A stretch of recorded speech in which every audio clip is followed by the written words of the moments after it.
But first, we gotta meet him and say what's up. So let's go. You ready? Follow me. Okay, so I'm at VidCon in Anaheim. It's the biggest YouTube creator conference of the year. It's no secret that social media video isn't great for mental health. I mean, just recently, YouTube and Meta, the parent company of Instagram, were successfully sued in Los Angeles for millions of dollars. But how's the mental health of people actually creating these videos? Spoiler alert, not always so great. Find out why on this week's status report.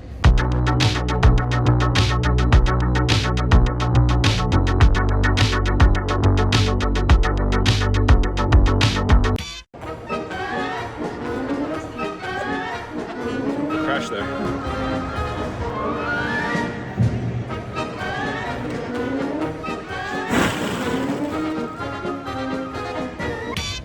I've never felt so old in my life.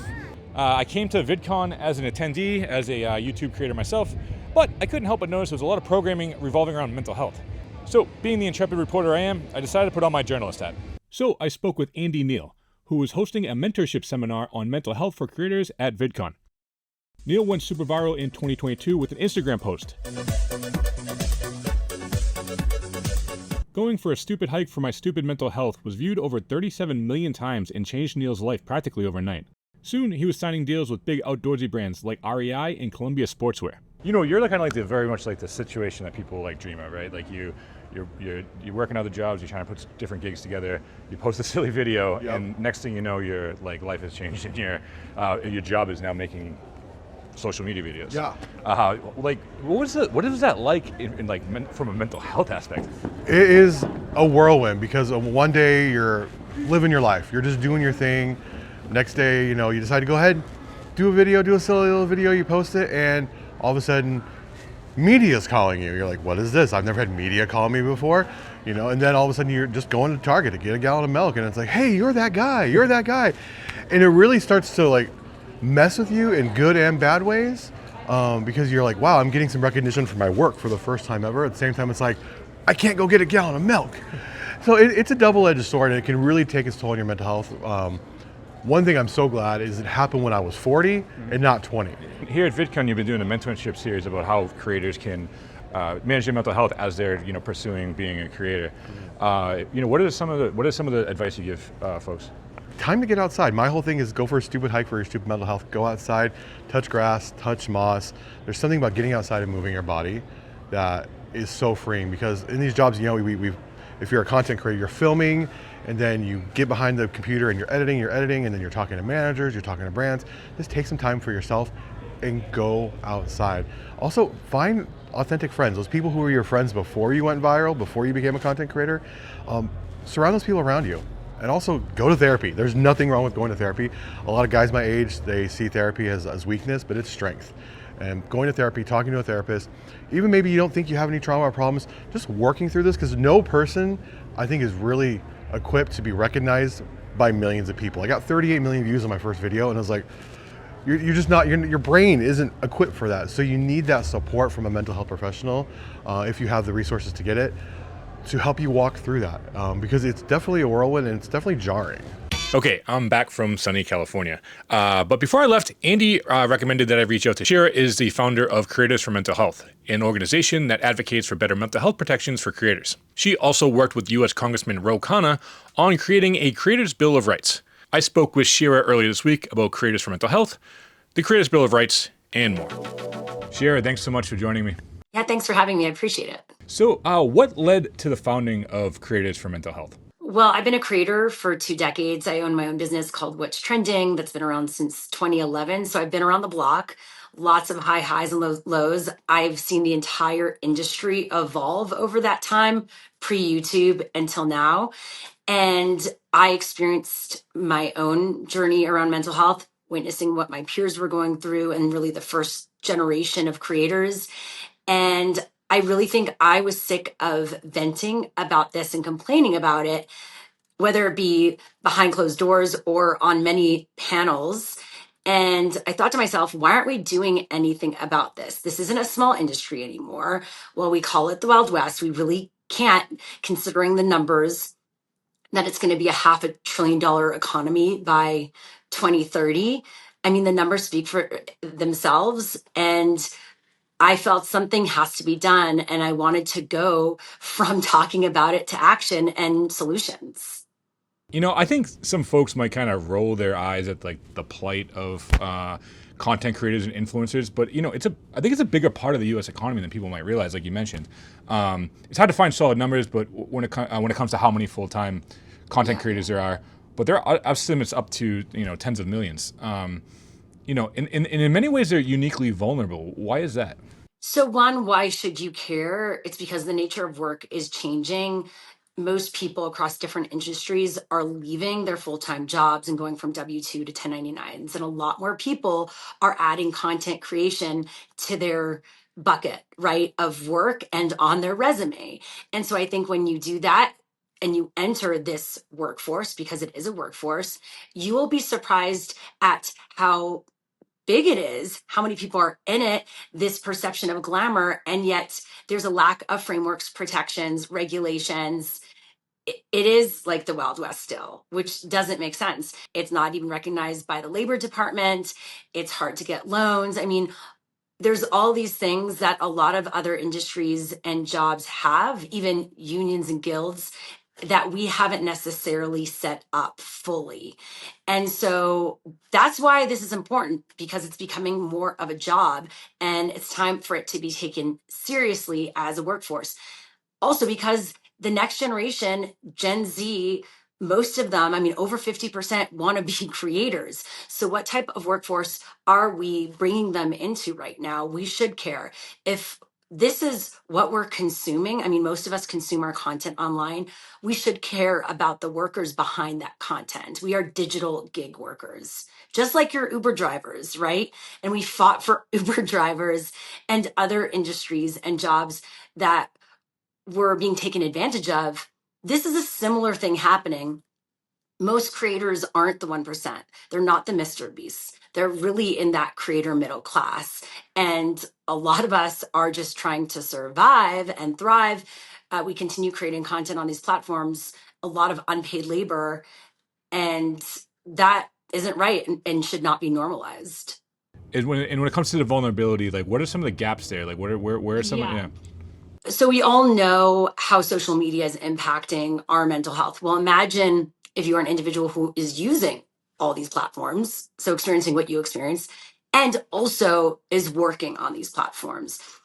And so there's financial volatility, algorithmic instability as well. You don't know what amount of money you're getting for the effort and labor that you're putting in. You can't get in touch with the platforms that your livelihood depends on, and that could be very frustrating. Yeah, it's very unstable. It's lonely as well. So a lot of us are working on our own. We do not connect with other people. We don't have necessarily offline communities too. We're overly connected with our followers and yet very lonely. And these are all things that I actually discovered through a very comprehensive study that I conducted with Creators for Mental Health, where we surveyed over 542 creators across North America. And we found all these things, which wasn't really that surprising. But now we went from the lived experience and anecdotes to data that we could see. And all of that stuff is leading to more burnout, depression, anxiety, and a very tragic statistic, which is that 1 in 10 creators have suicidal ideation based on their work, which is double the national average. And 9 out of 10 have no support, no resources specifically for the work they do. So imagine a growing workforce, as you said, tens of millions, or, according to IAB, 1.5 million full-time content creators in the US alone, and that are all just experiencing these things and nothing is being done about it, despite all these platforms they're working in, making a ton of money off of them. And by the way, I'm not saying that these platforms are doing nothing. I mean, a lot of us have some supports. We have managers on the platforms. We go to parties and events and all that. But I think what we're looking for is more infrastructure 24/7. Yeah, and on that note, though, tell me about your role on the Creators Bill of Rights with Rep. Rokana. What is that, and what are its goals? Yeah, so a lot of my work with Creators for Mental Health, having launched that, I launched a discounted sliding scale therapy service in California. Again, trying to find solutions instead of talking about it. I ended up meeting with Congressman Ro Khanna and his team in May of 2025, sharing all of this. And he said at first, he said, oh, well, it seems like maybe you all need a Bill of Rights. And at that time, I was like, I hadn't thought about that, I guess. And so we went on a journey over the next 6 months or so, and it was very collaborative, Google Docs, et cetera, shared, and built out this resolution really that was informed by what a lot of creators are going through and what we want from the industry and lawmakers. And what are some of the what are some of the rights on this Bill of Rights? Yeah, it includes everything from pathways to monetization on these platforms, discounted health insurance as a group, portable benefits, protections around our IP and likeness when it comes to AI, customer service, having someone to communicate with when something happens to your platform. A lot of people will just end up just in the dark, right? For months sometimes. Imagine losing money every single day when these platforms said, oh, you could rely on us. We want you to be on these platforms. You can make money. And yet you do, you put in the effort, the work, you're seeing results, and then boom, it's taken away from you. We're basically renting space versus having ownership. And that's also the idea of decentralized platforms, being able to consensually get the information from the people that follow us so we could know who they are, right? So they could opt into that, which is really a key because a lot of us have invested our time and effort building these communities, and yet we actually don't really have access to them. A lot of our followers might not even see our content daily because of what these platforms prioritize. Now, do you think therapists and other mental health professionals understand the unique pressures of being a content creator? It's interesting, as someone who co-founded a therapy service now called Creator Care with a company called Revive Health Therapy, we actually worked with their therapists and associates and did training around this. And I don't necessarily think it's easy to understand unless you're in it, unless you've been a creator yourself. And so what we try to do though is have these honest conversations, have them get deeper on our study. And then of course you learn along the way. We've been learning that. We also have been tweaking and learning how we approach these things through our group therapy, right? We did this group therapy pilot where we had a few creators through these multi-week sessions, and each one had a different theme, from burnout to self-worth, and we got feedback from them. And we're going to be able to use that to now build out more programs. And right now it's in California, but my hope is that we can see some more scale with it, or other companies can learn from us and help this growing community as well. So this past VidCon was my third in 4 years, and I was struck by how much mental health programming there was, both as it relates to people who consume online video content and those who create it. Do you think that reflects a growing understanding of how much of a problem this has become? And do you think there's any relationship between the social media platforms as they relate to the consumers of it and the creators of it?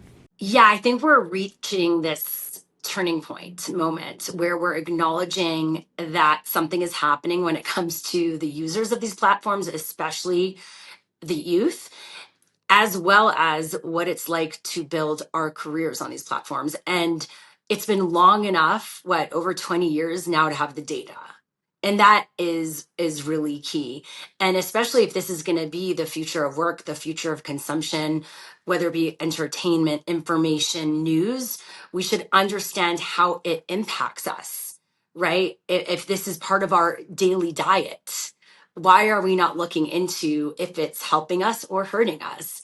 And we're seeing that come to life right now, whether it be in court or, I would say, the social conversation, right? And so I think we're going to see a lot of change over the next few years. And we're already seeing it with laws, right? Countries making it illegal for kids to be on social media at different ages. And we'll then see the data. Does it work? Is this too much of an extreme? Can we find a certain balance, or is this just a band-aid?